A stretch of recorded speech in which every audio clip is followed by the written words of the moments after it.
Jane gradually, not instantly, thought, I want to do something to remember Rod by. And he was a natural conservationist. He didn't have to read about it or study it. He just knew that you had to conserve things. And she thought, well, there's this wonderful natural history of wildlife of Islay. We don't want it to be active conservation. There are other organizations doing that. But what about setting up a charity which would encourage the study and the enjoyment of Islay's natural history? And that was the first aim, and it's still the aim on the trust deed of the Natural History Trust. I was visiting her, and she set up the trust in 1984, hence this is the 40th year, with the aid of 4 trustees, friends from East Anglia. There was Professor Norman Moore, who was an absolute expert in dragonflies and damselflies, the Odonata. I visited him. He had a pond in his large garden, and he'd recorded something like 16 species in this well-grown pond outside Cambridge. There was Chris Taylor, who was a regular bird-watching visitor here and was bursar of a Cambridge college. And there was Ron Hickling, who was a neighbour in Lincolnshire, very keen and serious birdwatcher, and ended up as president of the British Trust for Ornithology for a spell of 2 or 3 years. And the 4th trustee was Dr. Tate in Brooklady, the local GP, whom Jane had got to know inevitably with ring children and any other illnesses, and of course with Rod's death. So those were the first 4 trustees in 1984. Then in 1985, she was beginning to gel the idea of what was to be called a field centre. I was staying with her in autumn 85. She had bought a house just opposite the hotel, which was converted into accommodation for 14 people. And the downstairs, which had been a little grocery shop, there were 2 rooms, just with a wider passage between them. And that became the beginnings of the displays that have grown so much here. And the old lady whose shop it was and who had retired sold newspapers.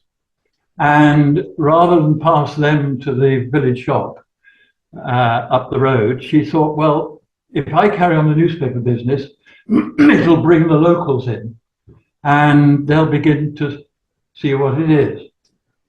Anyway, in this conversation I had with her in November 85, she said, I'm thinking I need someone to act as a director, to get it off the ground, to actually physically bring the trust into being with its field centre. And she looked at me, and my wife and I had been visiting Islay since the 60s. Our older daughter's called Ida, nothing to do with being here 9 months before she was born. And we had always thought, well, if we could find something to do, living on Islay would be a perfect thing to do. And Jane said, I can provide you with money for 5 years to keep your head above water. And by then, I would hope you, Malcolm, would have the trust self-sustaining. So that was how I came to live here, having been visiting for 25 years before that, and how the trust and the Natural History Trust and its centre came into being. So over the 40 odd years that you've had an involvement with the trust, what have been the sort of main highlights? Oh, the biggest was the new building by far. And about the centre now, what do you think is the sort of the good things about the centre, and what are the sort of activities and things it does? The centre has been through a number of stages to do with obviously finances and personnel, but it's still a thoroughly enjoyable place to visit. I've been responsible for some of the expansion.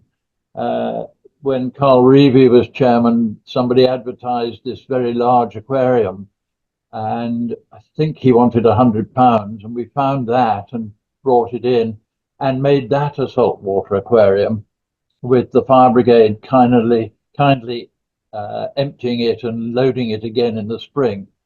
And then, yes, we had another aquarium for a lobster. Gradually, things grew up.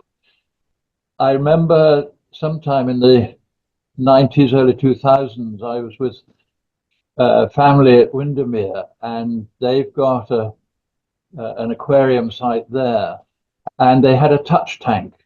And it was what inspired me to have the one in the laboratory made. The one I saw was very rustic and held up by wooden battens and things. But Gus Newman made the present one we've got out of fiberglass, that being his expertise. And that has been a huge success. Sometimes difficult to keep going. Sometimes you put a lot of things in and they disappear. But to have children dabbling their fingers in that, perhaps being nipped by baby crabs and things, is a real revelation. I agree. Yes, my grandchildren and my children and my grandchildren have all loved that, the touch tanks, and they're your legacy. What do you like to see the sort of History Trust and the Centre doing over the next 4 or 5 years in this sort of future? I mean, can you see it changing or see it developing?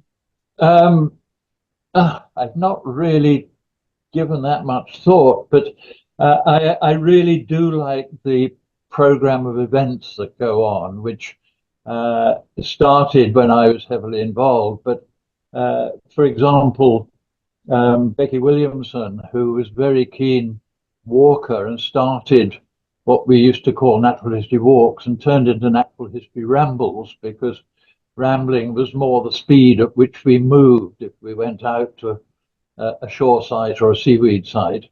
And obviously more things happening in the centre. I see you're shortly going to have a music evening, which I think is a new innovation as far as I'm concerned. And the pattern of talks, which I started years ago, nabbing visiting ornithologists or naturalists who I thought could give us a talk. And that has continued and expanded and is now a real feature of what the island has to offer.